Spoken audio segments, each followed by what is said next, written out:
Perkenankan saya Tecu Tehandong, penyelamat budaya. Ada yang menjuluki Laskar Penyelamat Budaya. Menyambung dari konten yang terdahulu, saya akan sedikit bercerita tentang di mana ada panggung Potehi dan filosofi-filosofinya. Dari konten yang lalu, saya bercerita tentang penemu kesenian Potehi yang disebut wayang kantong. Pertunjukan wayang kantong itu ditemukan oleh 5 narapidana yang calonnya terhukum mati. Sampai saat sekarang pun masih kita hargai, walaupun saya dan pemain ataupun koordinator wayang Potehi tidak tahu namanya, tapi kita menghargai dengan suatu tindakan, yaitu di dalam panggung Potehi tidak lebih tidak kurang hanya 5 orang pemain. Yang kalau yang di luar panggung itu bebas, membantu pemain itu bebas, tapi kita hargai yang di atas panggung selalu 5 orang, karena ditemukannya Potehi oleh 5 orang narapidana yang calonnya terhukum penggal kepala. Di mana juga ada suatu syair. Syair ini adalah hadiah dari seorang raja. Di mana syair itu disebutkan di sini karena kita membacanya itu dari ini Hoan membacanya, maka yang dibaca itu sini dulu. 10 jari dapat memerankan ratusan pahlawan atau laskar. Yang di sini 1 mulut bisa bercerita ribuan kisah yang pernah terjadi. Nah, dari syair-syair ini kita menghargai karena 10 jari. 10 jari itu adalah pemain di mana dalang itu yang berada di depan. Dengan 10 jarinya mereka itu memainkan suatu gerakan-gerakan.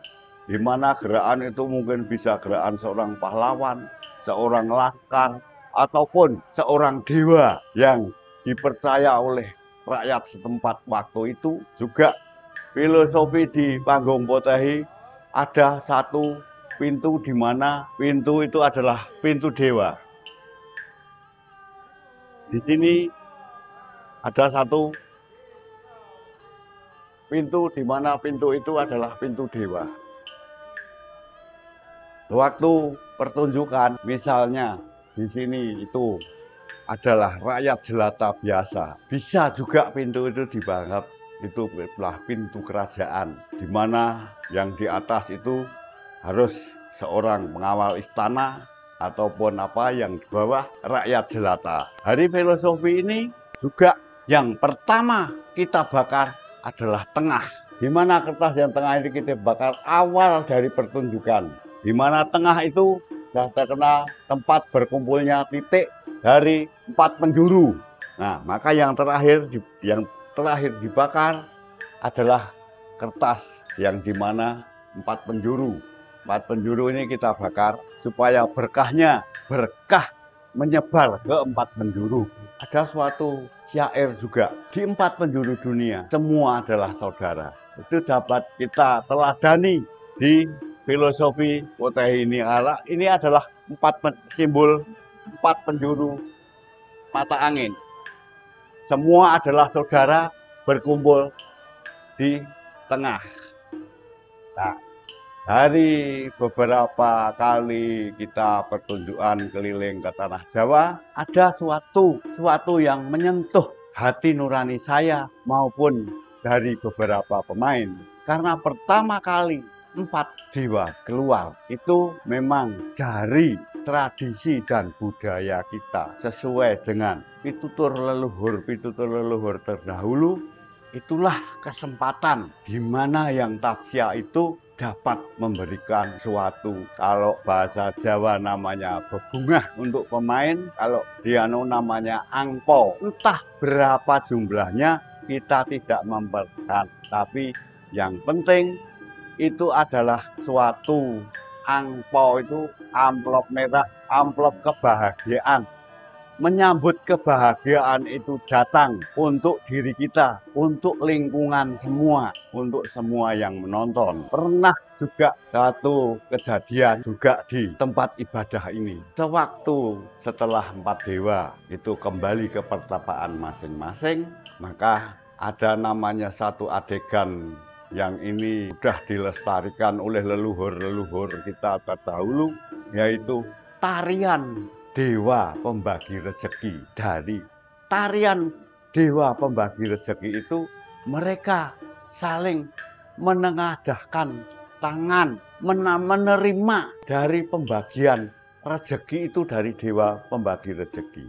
Ada beberapa umat yang menengadahkan tangannya seolah-olah menerima benar-benar rezeki itu ada, berkah itu ada. Nah, disinilah Potehi bisa lestari. Jadi adanya adegan-adegan yang begini, saya merasa terenyuh. Kok demikian kusuknya mereka itu menerima berkah dengan secara simbolis, cuman tarian dewa di atas panggung TikTok, mereka itu benar-benar seolah-olah menerima rezeki tersebut. Nah, dari kita berkelana ke tanah Jawa, beberapa adegan-adegan dari umat ataupun penonton itu kita juga sangat terenyuh karena Potehi itu matinya terlalu lama. Ada pernah suatu kita tampilkan di depan kelenteng juga, umat yang semua menonton ketika dewa itu berbicara, dewa itu bersaksi bicara bahwa saudara ini semua berlutut dan paekwi. Demikian ini yang menjadikan kita itu sangat terenyuh dan juga semangat untuk mengenalkan budaya kita yang sudah ratusan tahun dan bahkan puluhan tahun. Potehi ini mati suri karena tidak ada yang menanggap. Maka kalau tidak ada yang menanggap, otomatis pemain-pemain pun juga bosan beralih ke pekerjaan lain. Dengan Anda tapsia berapapun jumlah harinya, itu adalah ikut melestarikan budaya kita semua.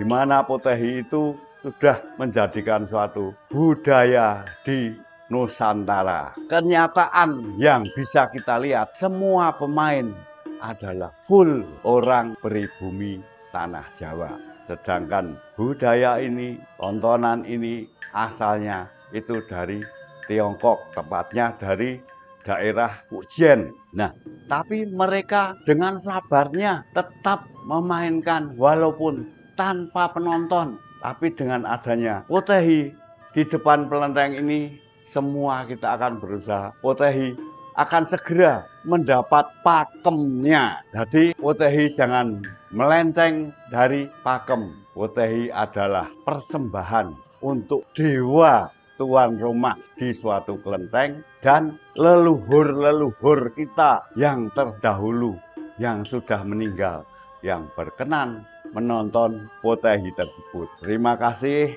Sekian keterangan singkat di mana ada kata-kata yang tidak berkenan. Kami mohon maaf yang sebesar-besarnya. Salam budaya. Terima kasih dari Teandong.